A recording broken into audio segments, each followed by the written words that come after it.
एक गांव में बबलू, बिट्टू और पिंकी खेल रहे होते हैं। वो तीनों खेलते खेलते गांव से दूर निकल जाते हैं। तभी बंटी की नजर एक बंद पड़े सुनसान घर पर पड़ती है। वो बिट्टू और पिंकी से कहता है, अरे बिट्टू और पिंकी, वो देखो खाली मकान, चलो इसके अंदर चलकर देखते हैं। बंटी की बात सुनकर पिंकी बोलती है, ना पापा ना, मेरी माँ कहती है कि सुनसान मकानों में चुड़ैलें रहती है। नहीं, मैं तो नहीं जाऊंगी। पिंकी की बात सुनकर बंटी और बिट्टू हंसने लगते हैं और बोलते हैं, तो भी ना पिंकी, तूने कभी भूत या चुड़ैल देखा है? या तेरी मम्मी ने? लड़कियां कितनी डरपोक होती हैं। सही कह रहे हो बिट्टू, इसे तो लेकर ही नहीं आना चाहिए था। चुड़ैल को कभी नहीं देखा, फिर भी डर रही है। नहीं, हमने तो कभी भगवान को भी नहीं देखा। इसका मतलब ये थोड़ी नहीं है कि भगवान भी नहीं होते हैं। पिंकी की बात सुनकर बंटी बिट्टू से बोलता है, अरे यार बिट्टू, इस पिंकी से तो बात करना ही बेकार है।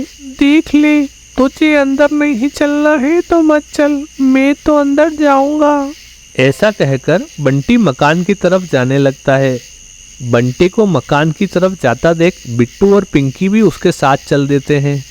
हा, ये हुई ना दोस्तों वाली बात।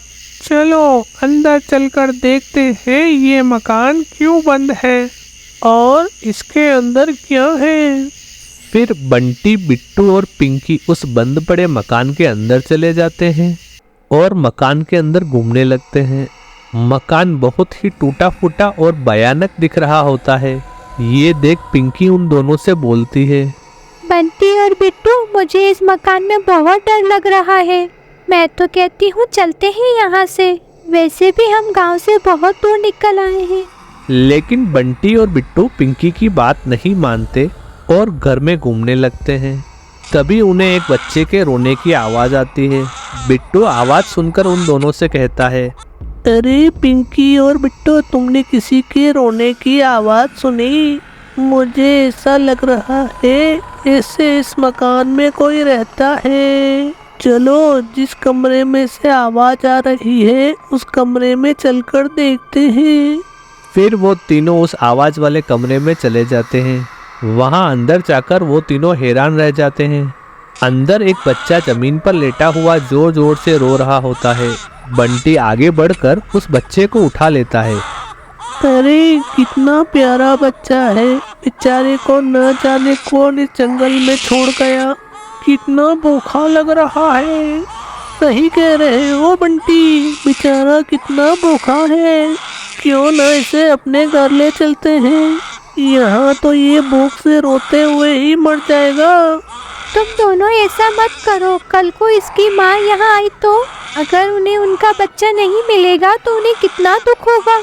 पिंकी की बात सुनकर बिट्टू और बंटी जोर जोर से हंसने लगते हैं और फिर बंटी बोलता है, कोई नहीं आएगा। अगर किसी को आना ही होता तो ऐसे इतने छोटे बच्चे को जंगल में अकेला कौन छोड़ता। अब तुम हमारा साथ दो या नहीं, लेकिन ये बच्चा अब हमारे साथ ही जाएगा।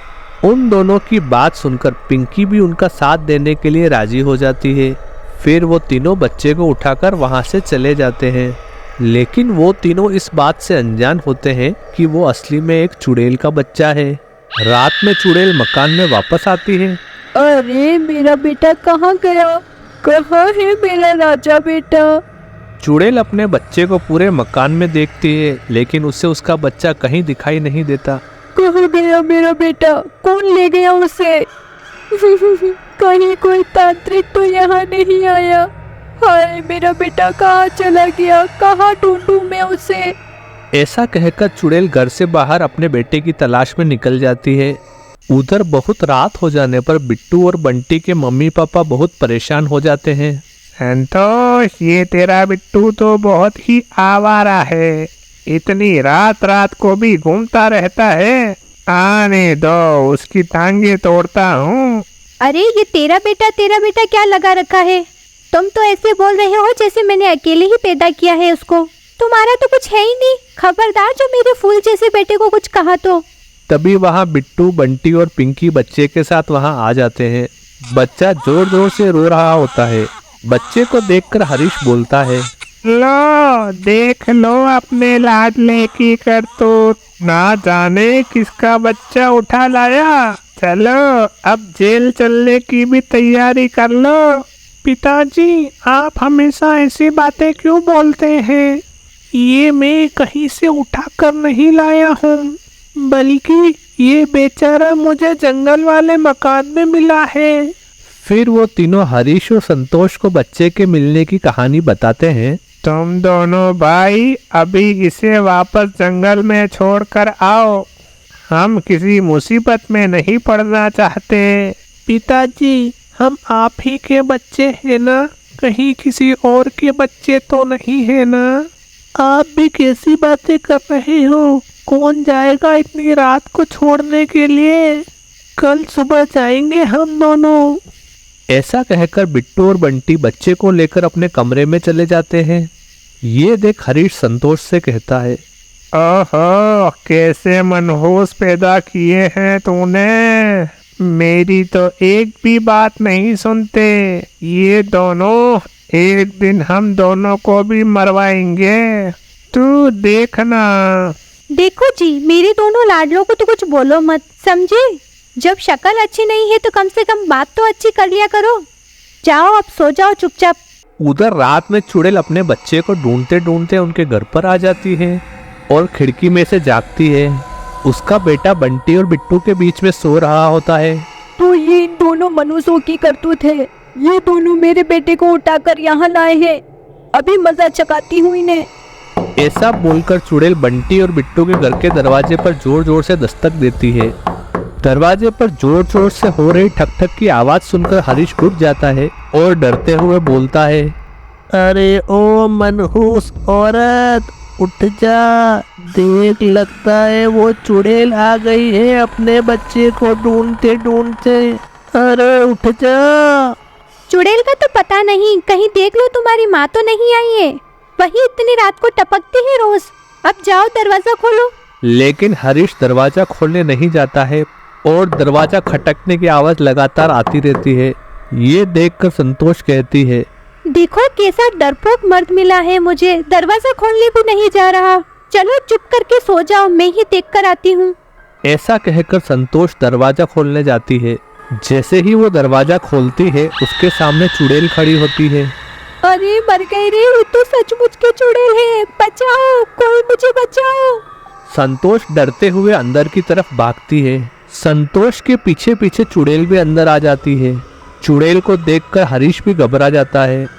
देखा ना मनहूस औरत, मैंने तुझे कहा था तेरे ये दोनों लाडले एक दिन हमें जरूर मरवाएंगे। देख, चुड़ैल आई है हम दोनों को मारने। आज तुम सबकी मौत आई है। तेरे उन लाडले बेटे को मेरे बेटे को उठाकर नहीं लाना चाहिए था। मैं अब तुम सबको मार डालूंगी। सबसे पहले तेरे उन दोनों बेटों को मारूंगी। चुड़ैल की बात सुनकर संतोष को गुस्सा आ जाता है और वो झाड़ू से चुड़ैल को पीटने लगती है और बोलती है, तू मेरे बेटे को मारेगी, मैं तुझे झाड़ू से मार मार कर सीधा कर दूंगी। चुड़ैल और अपने माँ बाप का झगड़ा देखकर बंटी और बिट्टू भी चुड़ैल के बच्चे के साथ नीचे आ जाते हैं। अपने बच्चे को देखकर चुड़ैल बोलती है, मेरा बेटा, मेरा राजा, आजा अपनी माँ के पास। इन इंसानों से दूर रह बेटा। लेकिन चुड़ैल का बेटा बिट्टू और बंटी के पास ही रहता है। ये देखकर चुड़ैल रोने लगती है। ये क्या हो गया मेरे बेटे को? वो मेरे पास क्यों नहीं आ रहा? तुम इंसानों ने क्या सिखा दिया है इसे? हमने इसे कुछ नहीं सिखाया चुड़ैल जी। ये हमारा प्यार देखकर हमारे पास ही रहना चाहता है। वैसे तो तुम इसे क्या सिखाओगी?